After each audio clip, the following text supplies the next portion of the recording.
Welcome back to the Cue the Ramen podcast. I'm Simon, And I'm Michael. and today we have a very special guest, our very first special guest, actually. Why don't you go ahead and tell us your name, your pronouns, and your favorite pasta? Oh, shit. Are we allowed to curse on this podcast? Yeah. Okay, well, my name is Diana Altenhof. I use they, them pronouns. I think just macaroni, but like a good, like, big elbow mac, like not the little tiny tubes you get in a Kraft mac and cheese, but like legit The macaroni. thick Yeah. Because you have that like tube factor where it can get the sauce and good fork ability, and I struggle with like twirling long pasta, so I'm gonna go. I'm gonna say like a true elbow macaroni. Yeah, I mean, I will say that, like, I am a big fan of doing that twirling action. I feel like it, Really? I feel like it makes me feel like I, like, know my way around food, you know? I'm a tortellini guy. Tortellini. Yeah, or penne. Big penne guy. I'm a big Alfredo guy. Like, I used to get the Alfredo shit from, like, Domino's all the time, but they always give you, like, not enough. Like, they never fill it Do up. have really good 5-cheese mac and cheese. Yeah. Yes. Yeah. Um, They're not just good at pizza, no, exactly. but we're not sponsored, so that's... Oh wait, yeah, we didn't say their name. Okay. Yeah. Not sponsored. A little bit about Diana Altenhof. There's a few things I've known Diana for 4 years now, and Simon's known Diana Really? for 2. Roughly 2, yeah. 2, Yeah, 3. or pushing 3, yeah. Roughly 3 years, yeah. 3. Push to 3. Person 3. Wait, when did we meet? You transferred in the second semester of my sophomore year, and you came into the a first side session. Was it first semester or something? Yeah, it was first. Yeah. It was first semester of But I sophomore didn't year. then. I think No. it was like during... Was it... Well, there was a Nicole class, and you were in another section, but it was like the Q&A, Oh, yeah. and you had to join us, and it was like, everybody meet Simon, and I was like, Oh, yeah. "Hi." Yeah. Okay. Yeah, I remember seeing you around. Yeah. Yeah, but Diana is a artist of many different talents. Oh, Yes. A multitude of talents. What from it's like not I don't want to say drawing, but like No, I draw. drawing. Yeah. You're really good at doing cosplays and stuff like that. Improv, acting. Yeah, I mean, you Yeah. can continue though. There's a makeup drag. Drag. Yeah. So, but Diana, what is your main focus in art? If you can call it main focus. Well, right now I would say it's definitely acting. We currently are finishing up our time at VCU for performance and theater and all that. Because that's what the money is going to, it's what the classes are going to. Yes. Outside of being a performing artist, my main like discipline has always been just drawing, digital art, physical art. I love to draw. I love to make little guys. Yeah, and to an extent that does extend to my makeup skills. I love when I can take something and make it happen. I just tend to work 2D because sculpture is funky. I love to sculpt. But like it's painting on my own face as opposed to like sculpting prosthetics and all that. So yeah, just if I can draw it and if I can dream it, I love to make it happen. And I love working with color specifically. That's why I love makeup. That's why I love cosplay. Like all the cosplays that I do, they're very basic. I'm not the world's best sewist, but like GalaxyCon is coming up, and I am working on a couple like small cosplays. So like I'm gonna go as Kirby. Kirby is bright pink. I'm a big fan of Balatro, and so I want to make a Jimbo like Jester outfit. He's the Joker from Balatro. So like he's blue, he's orange. So if there's color involved, that's really what Are you a big fan of color theory? Yes. I find that really interesting. I'm sorry, like I do think about that a lot. I also think about it a lot. That's also, I mean, you said you wanted me to be as authentic as possible. Of course. I realized one of the things that I want to work on is when my artistic opinion can be taken like the tone can be taken wrong. I realize that a lot of people feel very strongly about themselves or about something, and when I offer like analysis, they might take it as insult, unfortunately. Not ever my intention, but during professional prep last semester, I really do regret the way I went about like the color analysis for people, because I realized I was being harsh in a way that I didn't need to, because I wasn't policing how people feel about other people talking about them. So I'm over here saying, like, this color doesn't work for you. You might want to try this. You might want to try that. And that is, for me, I always have the pretense of, I love you. I want to see you succeed. Here's a tweak that you can make. And I know I tend to take things personally. So I'm worried that other people also took it personally. Like, Diana thinks I'm ugly. Diana, this pattern looks terrible. Diana's so mean. And but I realize, like, that's one of my biggest faults as, like, a collaborative artist. I mean, I wouldn't say it's a fault. I mean, you don't want to be a yes man. Like, you gotta be able to, like, give your opinion, even if it's gonna hurt their feelings. Even though I don't think anyone took it wrong. I hope so. That's just one of the things that worries me. So the only thing people ever say about you is Diana's so nice. It's never. Thank you. I don't think you've ever done anything with ill intent. Thank you. I really try not to. I really do try not to. Yeah. But yeah. So I need to stop looking at the questions. I want to answer them. I have my questions here, but yes, Diana does not know these questions. I don't. Not that they're super complicated. I'm going to ask you any equations or something, but. My dad was a math teacher. We have a few like basic chemistry questions, but other than that, it's easy. That was my worst science. Well, don't worry about it. Well, we could throw biology in there too if that works. Biology is we'll give you hints. But Diana's also the artist who did our logo and the little banner thingy mabobs. Yeah. And so if you see that and you'll like it. Yeah, I'm a digital artist. That's one of the main artistic disciplines, because it takes a while to get all the papers and all the pens and the paint and whatever. But if you got a tablet, you got a program, it's just on your computer. We could not have done it ourselves. So Diana has been a huge help. Thank you. I appreciate that. So so my first question here is quite basic. What got you into art? Definitely my parents and my older sister, but not in the way that you would expect. For actually being interested in creating, that is my older sister. She got a BA in 2D art and design. It has always been a drawer, always been a painter. Let him eat his palm puree, Michael. Yeah.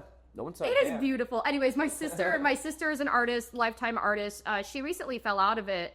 But she got back into it, which is really inspiring. Yeah, I mean, she's got a kid and everything, like less time for what was supposed to be her career, then became, unfortunately, a hobby, and then after that became an afterthought because she's raising my nephew, and now she's getting back into it. She sends me the little doodles she does. It's so cute, but I mean, I love my older sister, so I was like, if I'm going to be cool like my sister, it means I need to learn how to do art. And she loved manga, she loved anime, so she had all like the how to draw manga books. So That's really cool. I never knew that you had a sister that was into the arts. Didn't you also have a brother who was a pilot? He went to school for aviation. He was going to get his pilot's license. He developed hand tremors and could no longer complete the training, unfortunately. So he switched to aviation management. That's what he graduated in. But the work was terrible. He could only get gate agent jobs. He was miserable. So he got a bunch of IT certifications, and now he is a software quality assurance person. So he does like contract jobs like testing. He's making a lot more money than he did at the airport. That's cool though. Yeah. But anyways, my sister, what actually got me doing art is, as you can tell, I am a very high energy person. Really? And what? No. I would never have guessed that. The way that my parents kept me busy once I started to crawl is they'd put me in one of my dad's t-shirts, get a giant roll of butcher paper on the floor, get finger paint, and I would crawl around painting for an hour so my mom could do the laundry. I actually wrote about that in my Common App essay. I can see it too. And I had a little easel. Like I had all these art supplies because my mom knew I was happiest when I had something to do and I was making something. Yes. Making rainbow loom, making clay beads, making whatever. I actually was in kinder dance before I was ever in acting. I did kinder dance when I was little at the rec center. Didn't even know that existed. Yeah, kinder. It's this cute little program, and it's like a la la la la la, like teaching like step to the side. Okay, now clap, clap, clap. Like not even dance lessons. And they would do like, congratulations, you are now a kinder dancer. Oh my god. Did you get a certification? Yeah, I mean, kinder dance like is a program. Like you do have to do a training program. It is childcare on top of being, a dance program. Then I did dance lessons, and in third grade, was it third grade or second grade? I don't know. I did the after-school drama club with my old neighbor, Miss Ferrara, because we moved neighborhoods. We were still good friends with the family. And I was like, okay, I kind of like this skit thing. Really, I liked being the center of attention, which who doesn't? But I also really liked it. We're actors. So that was specifically what got me into theater, and so I did that for a couple years, and then, not to brag, but I had one of the 2 lead roles in the 3rd grade recital, the Unity Tree. Wow. So, like, the school music programs always do, like, a little program for each grade. It is like a script. It's like a 20-minute show, and, like, the whole class, there's a few, like, songs and dance. Like, it was a grade-wide thing in 3rd grade. But of course there were lines. And so it is a story about cats versus dogs. Oh. And there's a cat ensemble. Were you a cat and or a dog ensemble? I was Kitty. I was the lead cat. My friend Kitty. Colin was the lead dog. His name was Puppy. Yep. And we wanted to play together. It was Kitty and Puppy. I've never heard Puppy before. I don't know. That's... Yeah, so Simon and I, we have a nickname for each other. But we are each puppy for each other. Yes, Michael's Puppy. And Simon's Puppy. Yep. So, yeah, and that's now on the internet. But you load it some more. It's so funny. Anyways, so the story is like Kitty and Puppy, like they want to play together, and they're like they push that. I love this. I love your friendship. Anyways, they like want to play together. They want to like push the ball to each other and all that, like play. And the cats and dogs are like, no, like you can't be with each other. Wait, it's just Grease, but cats and dogs. Yeah. Oh my gosh. That's poetic. Yes, and so then finally they like stick it to everyone else, but in like a not a well we don't care about you. It's a why do we have to hate each other way, and then they all come together and Kitty. Yeah, you just have that moment where you're like, damn. Why are we even doing this anymore? But I remember during the performance, there's this scene. The like the cats and dogs are like yelling at each other, like it's 3rd grade. They're not like actually yelling. They're like, no, you can't do that. But secretly, we've snuck off to play, and we're pushing the ball back and forth, like we're sitting on the ground playing, like that's our acting job for the moment. And I remember I accidentally pushed it to the front row, and I was freaking out, like I lost the ball, and who's sitting in the front? But one of my friend's dads, who's like, "You're doing great," and he pushes it back to us, which was very sweet. So even in my first ever like real performance, I mean, I made a mistake and I recovered. So that was. And that's a big part of that thing. Yeah. It's adapting, improvising. Mm-hmm.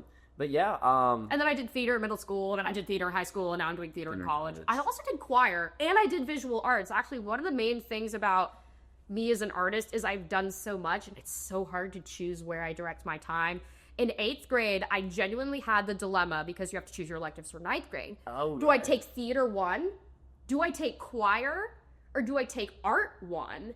Because I only had room for one art elective, and I chose to do theater because I was having the most fun, and I said I'll do choir eventually. I actually had to take like extra classes. Like I had to take all my classes in order to continue to fit choir in eventually, and I unfortunately was never to take art again.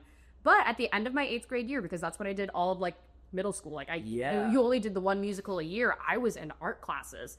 And I actually did win a $400 visual arts scholarship. Holy shit. That's actually... We have something in my hometown called the Malone Foundation. There were 2 sisters who tragically passed away that were alumnus of my high school, or not of my high school, like somewhere in the county, but they were super heavily involved in the arts and in sports. And so the family has like a scholarship fund where different students at the middle schools and high schools get a set amount of money, so long as you use that money on... Chills. Yeah, so long as you use the money like in your discipline. So I won the visual arts scholarship in 8th grade, and I never used it. It sat there. Wow. I forgot to claim it. I never went to like the scholarship ceremony. I was really busy and really overwhelmed. So we know you're not doing it for the money. You're doing it. Most of the artist does it for the money. Unfortunately, they do things to get the money, but I mean, we're not in a career for monetary fulfillment. We're in a creative field for spiritual fulfillment. Exactly. So it's kind of funny that you mentioned that you had to like choose in 8th grade. Like I did, because like I had a similar experience where that was the year that I came out of homeschool and I went in. You were homeschooled? I was. Didn't you tell? Yeah. I calls it a bubbler. Yeah. Well, that's because I lived in New Hampshire. No, it's not a homeschool thing. No, but I was gonna say though. going into that school, Frog mug. Frog mug. They just gave us like random classes because obviously we couldn't choose, so they just kind of threw us in. And my twin and I, we had these. Me and my twin, we had these two, like schedules. But my twin had theater and I had art, and my twin was always more into drawing and like the art aspect. Did you trade? Arts. Did you guys do it? Yeah, and so Freaky on Friday? day one we Freaky Friday'd almost and swapped schedules entirely. And so I got into the theater exploratory, and she got into the art class. Wait, that's also not Freaky Friday. It's You said it. Yeah, I know. It's so And I long. wanted to agree Is it with you. Parent Trap? Parent Trap. Okay. It's a different Lindsay Lohan. Oh. It always comes back to Lindsay Lohan. Yes. I'll be there. But yeah, so that's literally how it started for me too. So that's funny because I almost was an art student over a theater student. Yeah. Which Probably should have stuck with today? theater. I mean, art. yeah, so you missed stuff. So You know what? We'll cut that out. we'll move on. But yeah, so let's ask this next question here. Love it.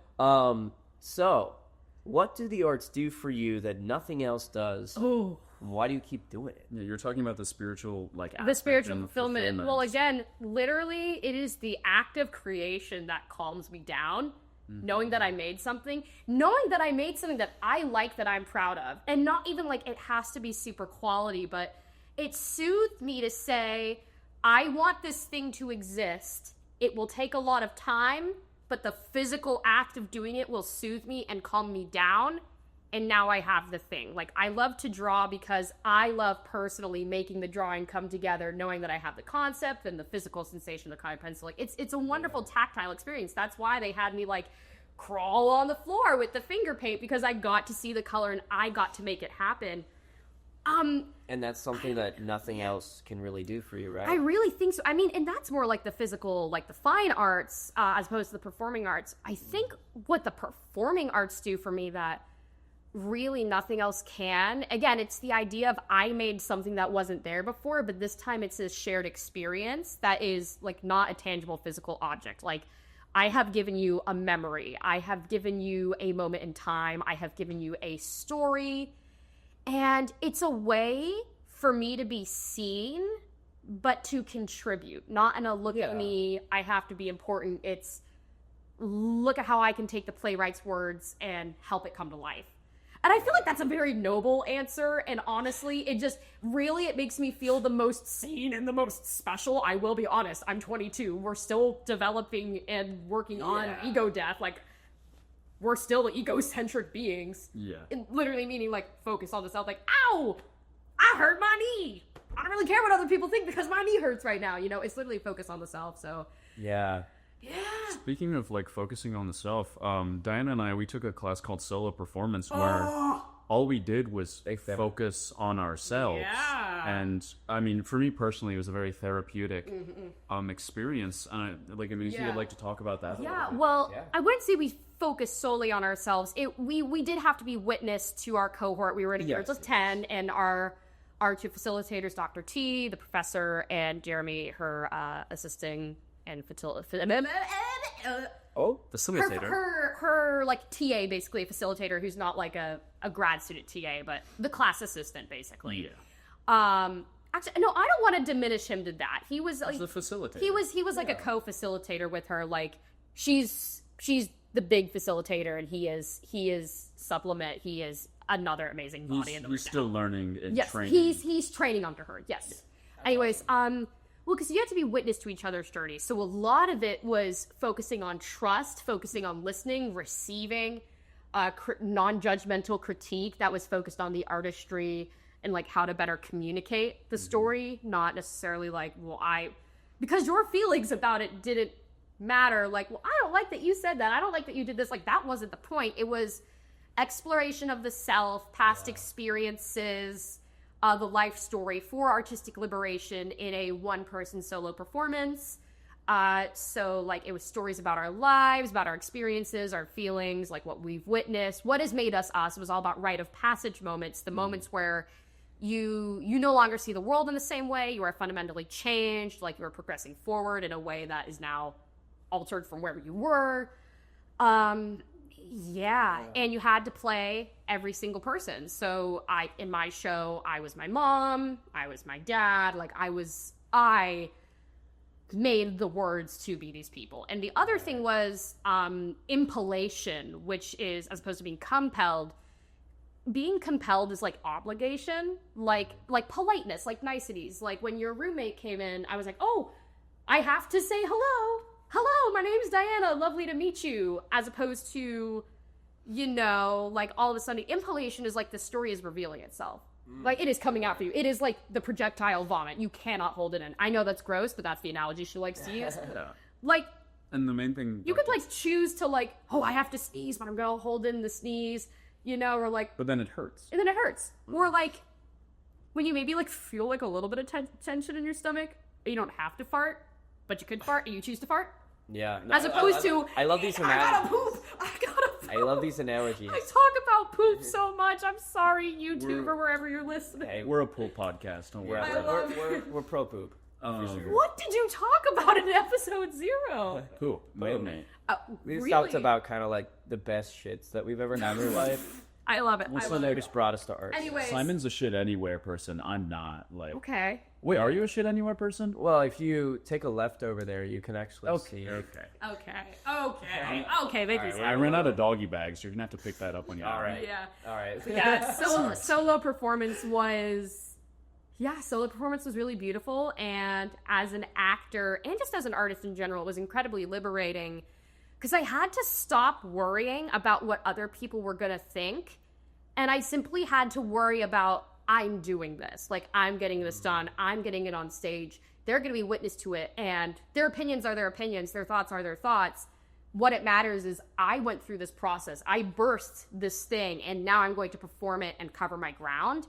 Which was just really freeing because I am a person who's constantly in my head, am I acting right? Am I doing this correctly? Am I portraying, is this how you're supposed to say hello? Is this how you're supposed to? And if it's a solo performance, if it's your story, there's literally nothing you can do but be yourself. Right. If you're not being yourself, they see right through it because it's literally your story. And that's something like story. I was not involved in this class, but I did see them. You did. I did. I wasn't able to come to your guys' night because I had work, but I mean, we have the recordings. Yes, so, I will see them soon. Yeah, I'm finishing editing those this weekend. Yeah, awesome. Yeah, but I will say that it's such like an interesting like project because it's the arts is about expressing yourself, right? But this is like this whole process here is entirely. I'm trying not to look at the question. Is entirely putting my phone. I have terrible eyesight, so I don't know how you can read that from there. I got 20/20 eyesight. I'm the only person in my family with perfect vision. Wow, that's a flex. Everybody needs glasses. I got 20/20. My brother needs glasses because he genuinely has like eyesight like struggles. I don't know if he's nearsighted or farsighted, but like he has needed glasses since I was born. My mom needs reading glasses. My dad needs reading glasses, just always forgets to wear them. And my sister actually also needs reading glasses. Yeah, we're doing a little sidetrack here. But I love learning about the vision of your the vision of my family. Yes. Yeah. But yeah, it was just such an interesting thing to watch there because it's like I felt like I was watching each one of you grow in real time. Oh my god. And I just like that was so I couldn't help but like I couldn't help but feel like jealous that I like wasn't able to experience it because I felt like the start of the performance was kind of like walking into a door and then the end of it was walking back out like entirely different person. And it's just I feel like that's not an opportunity that a lot of artists get to have. Yeah. And to have that now like in our early career, like not even in our careers, like I feel like that's a great thing to explore because I mean you really find out like why you're doing it.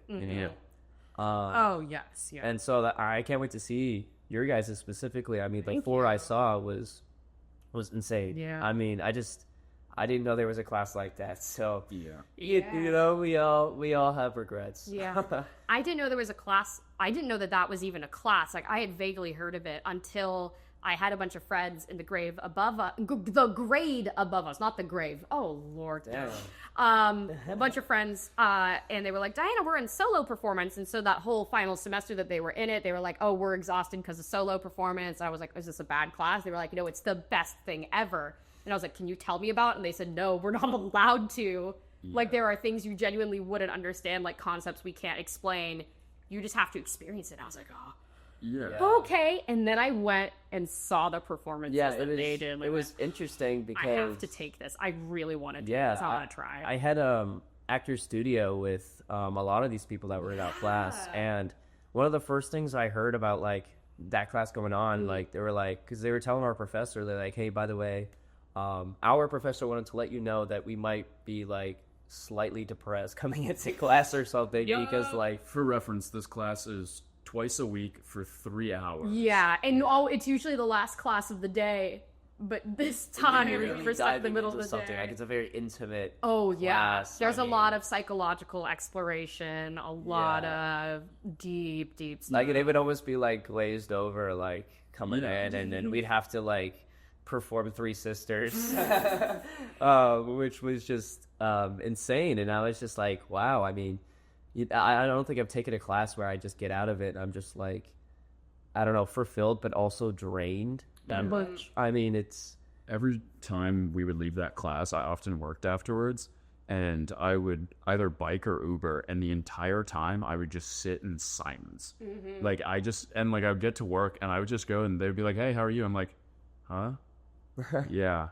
Mm-hmm. It's just like... processing it all is you really find yourself in this class, and I think self-exploration is a beautiful thing and everyone should do it. Yeah. I mean, I feel like that's like one of the reasons why I'm directing a stage reading. You are? Yes, you are. Yes. So something I wrote, and this is somewhat of my kind of solo performance, I guess. Or at least a way that I want to express myself in a different way that I haven't before. Yeah. I've never directed. I've never... I mean, I've written stuff, but I've never really shown people what I've written. And so this is somewhat of my experience for it coming up in April. And... what is it called? It's called Keep Forward. Okay, it's this one. Is it with Emily or is it with Stage? It's with Stage. Okay. Yeah. The thing about Simon is he won't say this, but he's a very talented writer. He is. And I haven't had time to finish reading the script yet, but I know for fact that it's going to be good, and if this comes out before it, you should go see it. Yeah. And then leave comments on why you hated it. Please give some constructive feedback. It was shit is perfect. You can just type that. It's... Can we get 10 million downvotes? Yes, please. Can we get 10 million likes? 10 million. Hey guys. Welcome back. Sorry. Yeah, no. But so this one is also very like very what's the word? Not intimate. Vulnerable piece for me, because this is like about the grief that I went through, and just writing a play in itself is already kind of like vulnerable. Like, you're like, I mean, acting is one thing, but when you're like writing what you're acting, I feel like it's like there's more things to judge, I guess. Which is how like I'm like thinking of it, which obviously I shouldn't be thinking that way, but especially since it's how, you know, my experience was going through it, and like my siblings, it's just, I don't know. I'm nervous, but I'm excited that I'm able to have this opportunity, because I don't think I would do this. I mean, I even have the opportunity to do it outside of BCU. I think that's the beauty behind arts, is it brings together people in pain, and I think that's why the arts are so important, especially during like this time of like, not year, but like this type of where like the state of how things are at times. I think like the more we come together and stop fighting, we're all humans, so like bring together, and I think art does a wonderful job at that. Yeah, I mean, it's just like, what else can you do that you can like express yourself in such like a vulnerable state? Like, it's something like that a lot of people don't really like go through with other people. Like, this is mostly something that people deal with on their own, and this way, you know, it also helps you be more open with yourself and also learn more about how you work. And like, I think that's something that I've noticed a lot about being here, is that I'm able to talk about my feelings than like significantly better than like before, and like my family sometimes are like, especially like being men. I know that's difficult. We get our not diminished, but we are often told to put them aside. Yeah. But society. Yeah, getting on this really serious topic about like societal pressure and stuff. Diana, what's your favorite place to get a burger or a hot dog? This is like, I mean, there is the most amazing burger at Highland House in Highland, Michigan. I have only had that burger once, and I need it again. It had this like crispy fried onions on top. This is nearish where my sister lives. She lives. Yeah. Oh God, I just doxed my sister on a podcast. it's fine. No one's gonna listen to this. Michael's looking up the address. I'm seeing how far. Oh my gosh, it's not too far from where I go. I'm gonna go get a burger there. But the thing about Highland House is they have garlic cheese butter, and you get breadsticks and garlic cheese butter. Gosh. I'm in the city. I mean, a cookout burger heals my soul the most, but I need a car to go there. Yeah. I eat way too much Sonic. I don't like it. Actually, the last Sonic burger that I had a terrible stomachache afterwards, and I had to throw myself up. For an actual burger, I will never forget the burger I had at Highland House. Otherwise, in the city, I mean, it's not a quality burger. Like, it's not like an artisan, like, go to a restaurant, sit down, get this burger. But really, a cookout burger, I think it's out west style is what I guess, with like onion rings and some French fries. That heals my soul. And the out west burger, correct me if I'm wrong, it's the one that has barbecue sauce, mayo, onion, like white onions, but it's like a slab of them. Like it's like the actual center cut. Like it's a ring. It's like a patty-sized ring of white, like the content, like they're together. It's a slab of onion, which is terrible for my reflux. For me. And bacon. It's so good. Well, there's the bacon. I love onions. And pickles. Yeah. See, I'm not a huge burger guy unless, like, they have to be pickled right. Sometimes they pickle them wrong. It is such a treat, because when I go to cookout, it's when, like, I'm exhausted or it's after a long day. Like, you earn cookout as a treat. Like, all your friends decide to go, like, let's get cookout. So You eat a sweet treat. Yeah. You I got a just like milkshake. to be a treat. Yeah, I've been gone to eat burgers more. I have to keep exploring yeah. burgers. Now, for a hot dog, you know, I never go to a place and say, I want the hot dog. But there's always something that I want more than their hot dog. No, I love that. Like I want the pizza. I want the pasta. I want, I don't know, the burger. I was going to say the steak. The places that are serving hot dogs are not serving steaks. But I might. I really do love a hot dog over the fire, or like, you know, your dad burns it on the grill. Oh, yeah. When I want a hot dog, I Yes. a hot dog, but it's never at a restaurant. It's always like, we're grilling in the summer and it's like, Dad, I know we love burgers. I really want a hot dog. I need this like salty mystery meat. Yes. Actually, no. We don't do mystery meat hot dogs. We're okay. 100% beef. I know the euphemism that just happened. It's okay. I'm a it's pork. okay. I'm a pork. Really? Guy. I like Whatever's at 7-Eleven. like That's both. my favorite fucking hot dog. You eat the. I can't. Those mess Don't me judge up. me before you try. No, I've had them. They mess me up, but I'm glad that you can enjoy them. It's just They like scare me. they cost $2. They cost $2. Yeah. Like the other day. Like, you can get a cheap hot dog, just like shove it in the fire. Well, like the It other makes it day, better. I was getting off work in the and microwave. Michael and I was trying to work out with Michael, but he was sprinting. He was sprinting almost to when we were going to the gym and I was getting off work, and I was like, I need to eat something. You texted me. I left my house when you left work. You said I'm leaving, and I said, okay, I'll leave now. It takes me 30 minutes to get there. So that's You're on you. exaggerating like crazy. 30 minutes on the dot. 30 minutes. Okay, well, anyway, I needed to. 27 if I speed walk. It was a 20. I live near-ish to this gym. I don't want to dox myself, but it was a 20-minute walk from my friend's apartment to here, and it was already a 15-minute walk from my place to my friend's apartment. So like it is a decently long time to get to the gym. But from the here point by of this foot. though is Okay. that by foot. Is Please, that- please cut out the doxing. yes, no, you're good. We'll bleep it. We'll just But Yeah, I really need to eat something before then because I didn't eat anything, and I got a 7-Eleven hot dog. No, I got a 7-Eleven hot dog. I'm fixated on these burgers. No, I know. I love burgers too, but there was no burger around that I could just get as quick as a 7-Eleven hot dog. I got that shit and I ate that shit, and low key, that got me through the gym.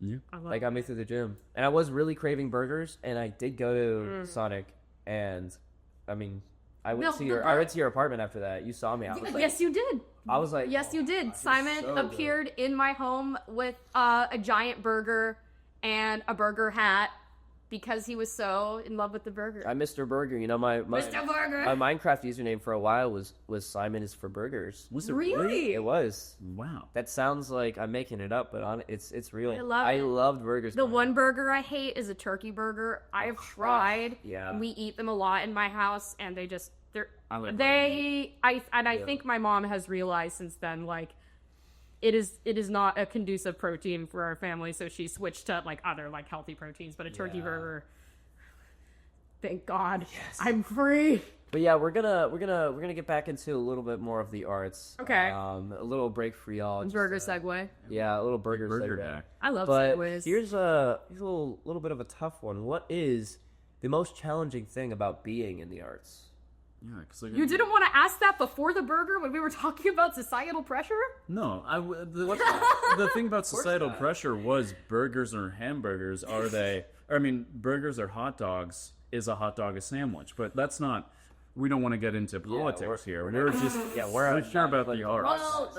Well, the hardest thing about being in the arts, for me, I want to say career-wise, now that I've chosen to pursue it, continue, which was a really hard choice. I feel like it was the only choice for my well-being, my survival, because I was very close to being an English major or even potentially an engineer. Really? Yeah. Same here. Yep. Oh, yeah. Electrical Well, engineer. I didn't actually want to be an engineer. I felt pressured to. Like, this is the only way to make money. So I was going to say, the arts is a career. It's the financial stability because we're in a society that undervalues the arts and in an administration that especially is targeting the arts and is controlling them for state propaganda, like the Trump Kennedy Center, which is annoying because that was the first place that I saw professional theater. I saw Wicked in 7th grade at the regular Kennedy Center, and I said, I want to do that. And my mom said, oh, God.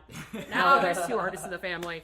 But it's okay. I've worked Guess very you're not hard. gonna get them out of retirement, you know? No, I will. No. I'm gonna try my best. I'm gonna try so hard. But yeah, so there is, again, it's capitalism, and capitalism hates art because what do you give to the man? You give self-expression. You don't give product. You don't give time. You don't give labor. Right.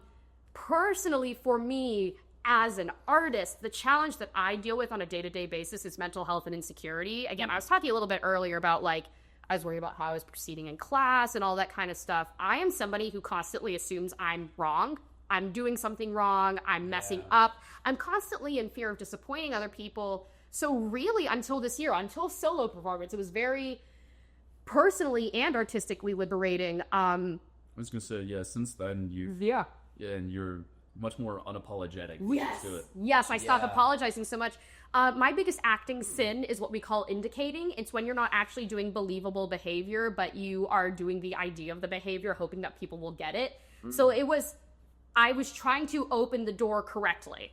I was trying to say hello correctly. I was trying to yell at the other person correctly, as opposed to embody the behavior, feel it, play, have fun, because I was constantly worried, am I getting it wrong? Am I doing this right? Am I doing what they want? Like, I still find it so funny. I was like, I want to be an actor. Everyone was like, Diana, you're going to school for acting. And I was like, I am? Yeah. Because I'm going through all these classes believing I'm shit at this because I don't actually know what acting is. So it really took me a long time.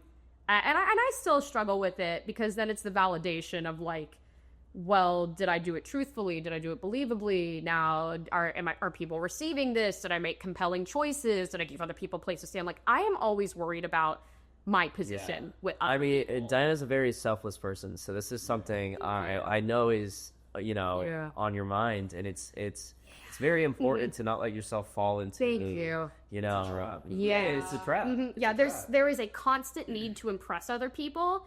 And when I get rejected from a role or something like that, like, and that is also something I've worked on. And like, I know like sometimes rejection really is personal, like you can't control other people.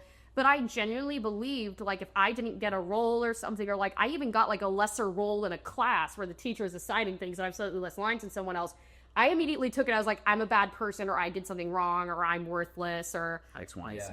But there is something wrong with me that I cannot identify because I did not receive feedback on why it didn't work, and therefore it's my fault and I need to make up for it, as opposed to you did great work, there was just someone else who was a more compelling choice for this production, right? Or like, Diana, you can't play an old man, because I also kept trying to play old men. I love Hey, I love old Diana, men. you make a great old man. Thank you. And I did it. My first main stage role was as an old man, and I love it. But it was always like, I never realized all the layers there are to acting and artistry and other things that are so far outside of your control. And the toolkit that is in my control, I kept conflating them. Yeah, and I kept conflating I them. think one of the things that you could be doing instead of that is seeing it more as a gift, because there's so many fields out there that you don't get because someone is better than you. But in the arts, it's never about who is better, but it's who is more suited for this. Yes. So it's there's more of a comfort for that because that means you bring something that no one else does, and that's not something that like you have to like worry about. Like it's cool because I mean there's not a part of me out there that's gonna be like I'm not gonna get a role because I'm not as good as Paul Rudd or this person. I was reading something and it was just it was thinking about specifically about that. You get to audition for that, and that's true. That's true. You got that no, so you could get X, C, and like we get to sit here right now and do this, and I think that's just a fantastic thing, and like because a lot of people don't get this opportunity, they have to go to work. We get to go to We work. get to go to work. We get to play. It's pretend. That's our job.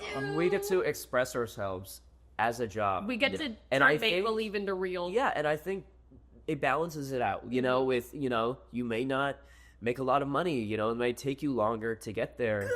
There went a light. It takes you longer to get there, but like, yeah, I'm sorry. you're good. No, but like acting just wouldn't be as fulfilling if it was if it was too easy. And like especially like the main stages here, you get so much like you feel so good when you get into something because you know that someone saw the work that you're putting in. And it's nice. I mean, yes, rejection is hard, but it also shows you that when you do get something, you earned it and you're the right fit for it. So there's no room for doubt. Yeah. It really also doesn't help that I came from a high school theater environment where, again, it's like mostly student run, where receiving roles and receiving things of prominence equated your worth as a person, your like social popularity, like the dignity and respect, because we're all vying for the attention of one adult, the director. And like, as soon as you're like knocked down a peg, it was like a personal attack. And unfortunately for me, it actually, no, I don't want to go into that, but unfortunately, it was not just students that perpetuated, like it was an entire department culture where, and so, for a long time in college, I have struggled with that. And I kept also beating myself up, being like, gosh, I still hate myself. Why do I still hate myself? Everyone's telling me not to. But I had to get through it in order to be here and do what I'm doing now. Yeah. And it's better that it's happening now in my senior year than never. Yeah. So strong, brave, unapologetic, healed self-worth Diana really is emerging. And it takes a lot of hard work, and I got to keep myself in check. But I mean, I know I I'm struggle back with that. for everyone. Michael's back. got scared. Michael, one of the audio listeners, one of the lights turned off, and Michael had to get a power supply. Yeah. Then it blinded us, and it was scary. Thank you for reminding us that not everyone is actually going to see we have the audio usual listeners. recording. Yeah. But yeah, that is something that I also struggled with too because high school for me, I think I was very fortunate with kind of like my experience there because I was one of the only men that kind of stuck around. And so a lot of those roles... I'm sorry, I'm thinking about the hot guys in high school. Oh, they're so funny. I miss them. Yeah, it was like... I just like... Did you have fortunate. you're the only guy. Please, we need someone who could sing. It was like... Well, not even... No, we didn't do musicals, really. Oh. I mean, we did like one, but my director hated musicals. But but yeah, I was just like me and my director, we were very close, and he liked me a lot, and so fortunately that led me into getting like a lot of lead roles and good roles. Nice. And so then when I went to VCU, in college, I discovered that it's not that easy. No. It really isn't that easy. And I spent most of VCU here getting constantly rejected. Like every show that I auditioned for, I got into the first one that I auditioned for. Yeah. And then That's where we actually started. We got close. That's where Much Ado, directed by Mae Marsh. Yeah. Yeah, and That's where this barrel came from. it's true. I have a carpet at home. I have a carpet from that show, and I love it. But yeah, and after that show, you know, it kind of gave me some sort of like a false sense of like, I still got it. See, even here I get roles. And then I didn't get any roles for 2 years. Life opens up and it's like... Yeah, I auditioned for like, you know, 8 or 9 more shows, and I didn't get into any of them, not even callbacks. And it's just, and you know, I was in the gutter. I was like, damn, like, I really thought I was good, and I don't know what I'm doing wrong here. And it wasn't that I wasn't good. It was just that I just didn't fit into those productions. And, you know, and then as I, you know, got further into VCU, you know, I started getting roles. But like, I think I'm thankful for the experience of getting all that rejection, because, you know, I would hate to not get any rejection and then go into the real world and then first experience it there. Just, no. Because then, like, now I know how to interpret no's, like, and how to, like, deal with it. Yeah. Because at first I'd be like, no, I didn't get in. But I used to cry after auditions because I was so afraid I did it bad.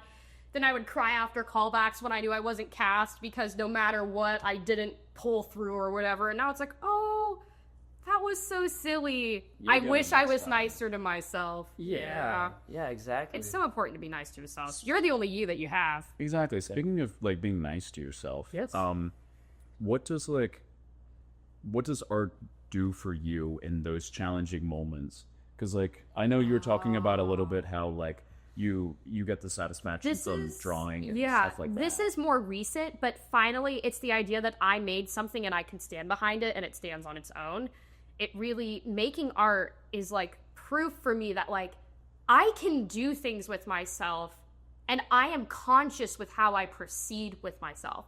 In order to act, I have to have been brave enough to pursue education, been wise enough to make good supportive friends, been all these good things that allow me to continue to be successful. So every time I go to improv, every time I do whatever, if I'm in a bad mood or judging myself, I remember, holy shit, I have worked on myself to a degree that I have this insane toolkit that I still barely know how to conceptualize. Like, I still kind of don't really understand acting, except when I see it, I know this is real behavior that's happening. Yeah. You know? So it's funny you talk about that, because one of the things, like, what the hell is acting? I don't know until I see it and I do it. Yeah, but something that you're really good at that I have always been jealous of since I've met you is that you just know how to articulate. Thank you. Oh, I'm a yapper. And I remember you love your we were doing Diane and I were doing a scene last year. Reasons to be Pretty? Yeah, we were doing Reasons to be Pretty, and I was really struggling at that point. Nila Boot. Yeah, Yep. Nila Boot. Yeah, Is it Butte or Boot? Boot. I don't know. I think so. I always Nila Booty. But yeah. Yeah, I just like, Audio listeners, I just whipped Dan Nene. Yeah, they just whipped a Nene. They just whipped Dan Nene. They just whipped it. But I was really struggling with just articulating myself, because I put a lot of pressure on myself to have the right answer, kind of like what you were saying. And then we were rehearsing our scene, and I was like, Diana, how do you do it? I was like, how do you articulate it so well, and how do you like? How I remember you asking me this? Yeah, because I just remember just like. Every time, like, I open my mouth to, like, my mind. Yeah. Every time I open my mouth that's to, a big thing about acting and the arts. You have to open your mind, the clarity and the vulnerability, and that's just something that, like, I just didn't have. Like, I didn't have the confidence, and, like, I knew what I was thinking, but I didn't know how to say it. And especially, like, with you in, like, our theater history classes, just being able to just, like, I mean, I would never raise my hand because, like, I don't want to say something wrong, or I don't want to, like, lose, because sometimes when I say things, I just kind of lose what I'm saying. Yeah. And then I just say words that are put together. Yep. And it's English, for sure. It's definitely. But it's not a thoughtful thought, I guess, you know? Yeah. So, yeah. So I do, I don't know, I know you were like, I did a lot of therapy, and I was like, Yep. It is fascinating to me that you love me for the things that I'm insecure about. I think me constantly speaking, I get freaked you. out. And the fact that you were like, oh, theater history, I'm like, what do you mean you you actually appreciated me speaking that much in theater history. Every time I spoke, I was like, somebody's gonna hate me for talking this much. Someone had to do it. Someone had to do it. So no, Jesse would just look around the class, and someone had to speak up. yeah. We love your strengths and vulnerability, and your I love my friends. I love my friends. your ability to just talk. And so that's why we were wondering, can you do a monologue for us? Oh, for a horse with wings, hearest thou, Pisanio? He is at Milford Haven. Read and tell me how far 'tis thither. If one of mean affairs may plot it in a week, why may not I glide thither in a day? Then, true Pisanio, who longst like me to see thy lord, who longst, oh, let me bait, but not like me, yet longst but in a fainter kind. Oh, not like me, for mine's beyond. Say and speak thick. Love's counselor should fill the bores of hearing to the smothering of the sense how far it is to this same blessed Milford.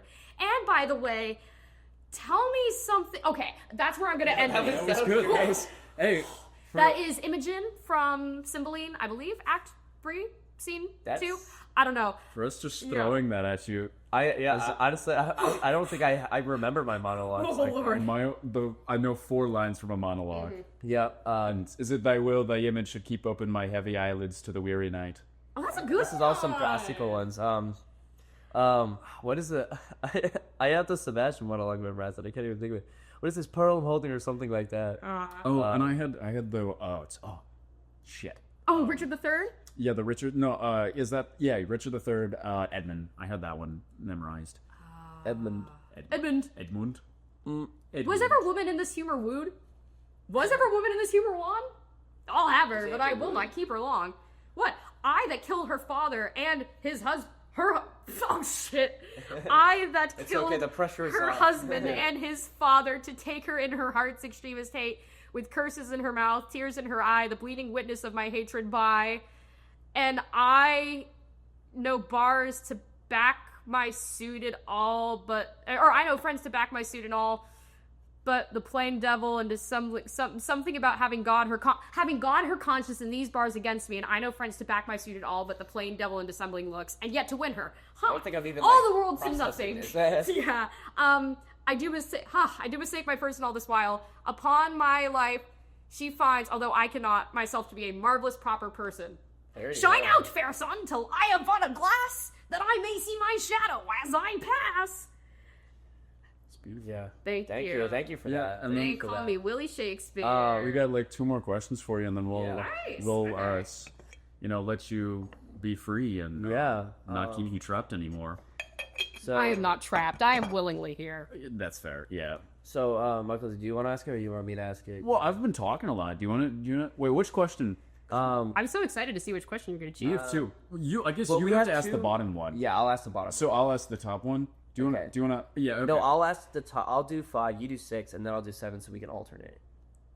I will speed round these questions. I forgot 5 was there. Yes, please. Yes. We this is not All right, scripted. speed round. Yes, Speed round. go. Yes. Okay. Okay. 3, so, 2, 1. Diana, who is your favorite artist or inspiration? Ooh, favorite drag queen is Sasha Velour, because I felt seen as a trans person for the first time before I knew that I was transgender, because I'm non-binary. And she just does really interesting high concept performance art. Like, she has a whole number where she's like a vampire fruit bat. Like, she has a dress that's entirely a tie, That's like awesome. not like made out of ties. Like, the bodice plus like the skirt is like a dress tie. Like, she's really fun, conceptual, sculptural. Like, she's a true performance artist, and I love her. Stephen Sondheim, Dr. T. I love Dr. T. As a person that I've met. Again, Tanya Pettiford Waits in only the last, 5-ish months that the last semester has been in now. Like, she really means a lot to me.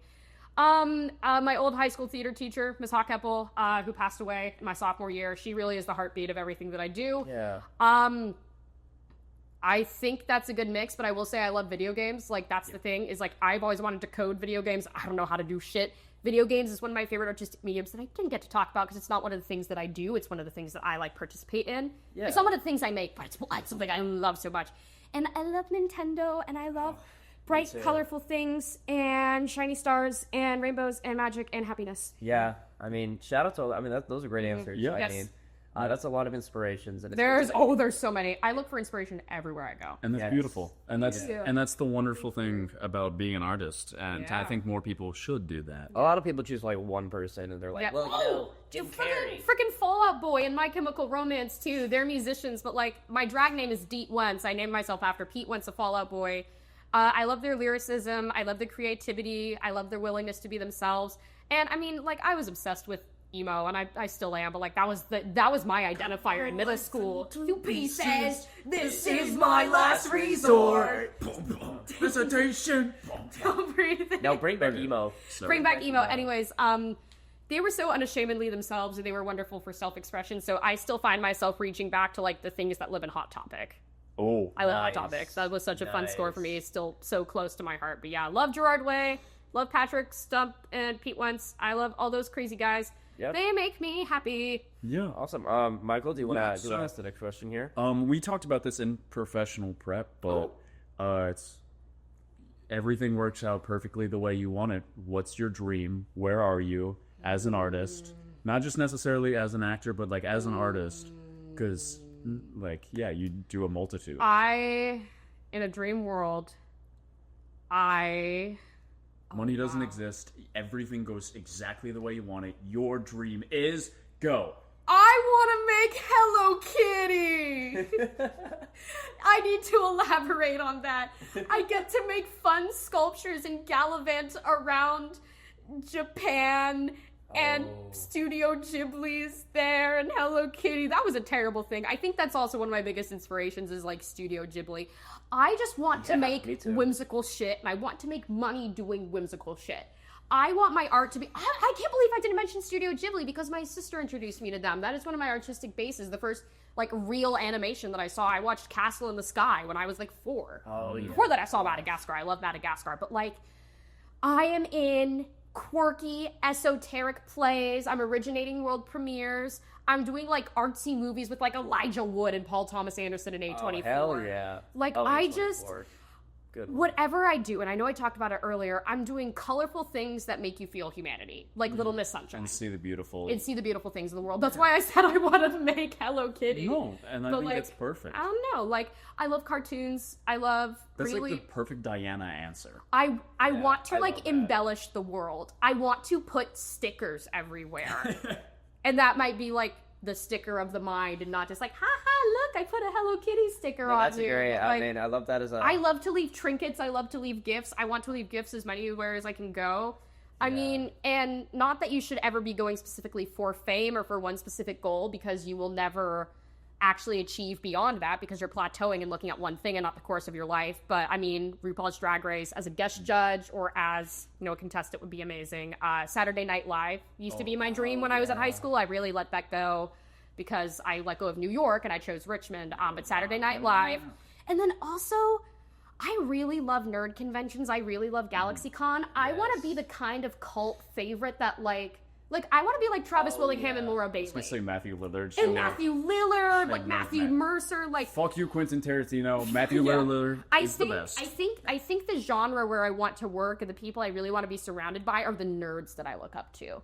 As much as I love the serious actors and what they do, A-list Hollywood I know is not for me. It's soul-crushing. It doesn't fit in. For sure. I don't want to be doing the big action films. Like, that's not where I land.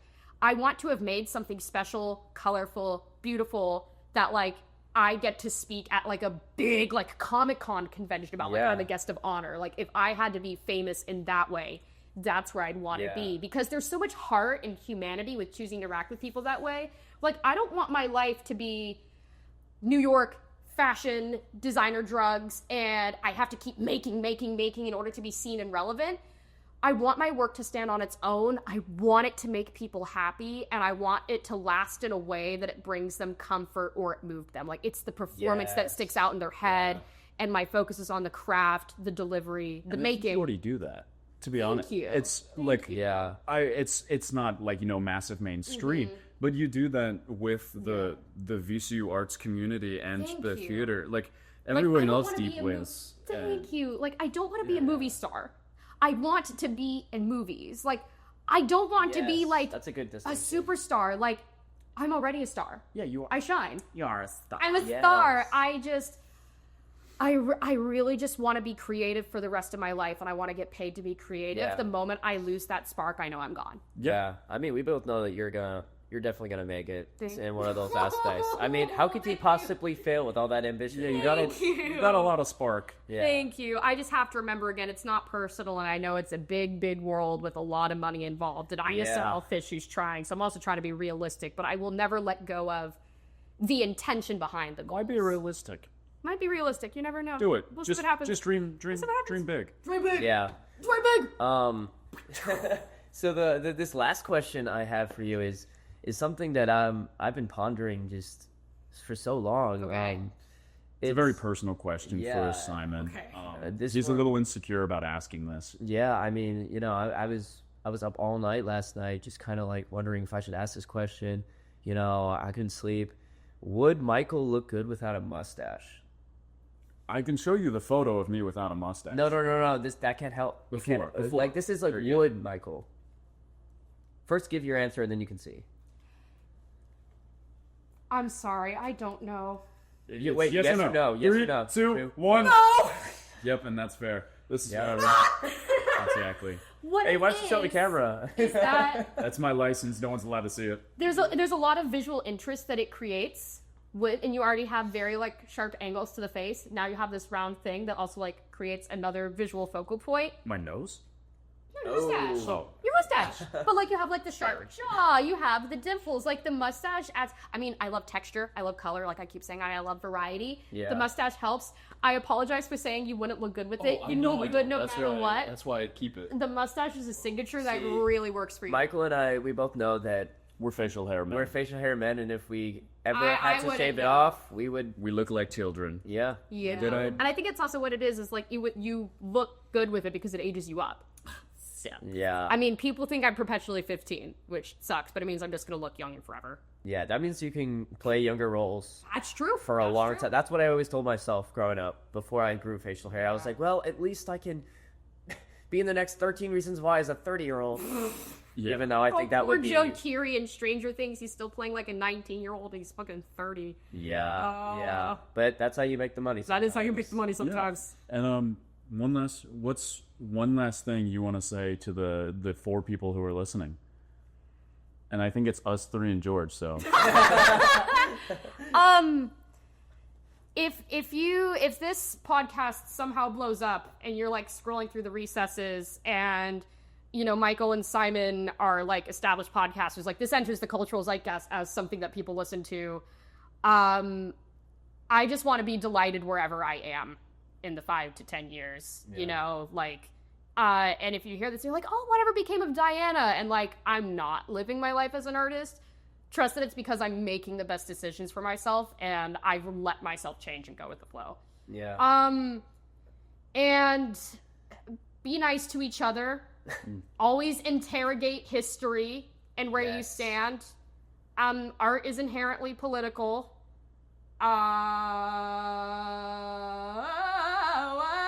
I mean, that's good. I mean, you don't have to keep going. Yeah, I'll finish then. Yeah. Those are good things. Those are things I great believe things. Those are great things. Also, to I'm leave the audience transgender. with.